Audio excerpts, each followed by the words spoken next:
Sen ey müqəddəs əldən gözəl bayrağım. Can. Əsirgər ruhunda can. Min igid Azərbaycan. Yutanıram əzəmətindən.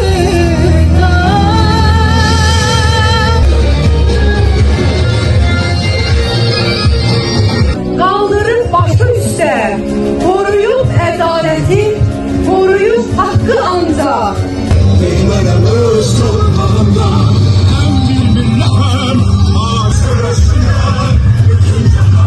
Azərbaycan, qayalarda biten bir çiçek.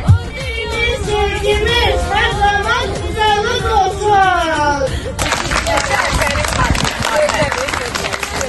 Torpağında, erkekler her şehirde, yakışır söze, duran benim yanımda bir.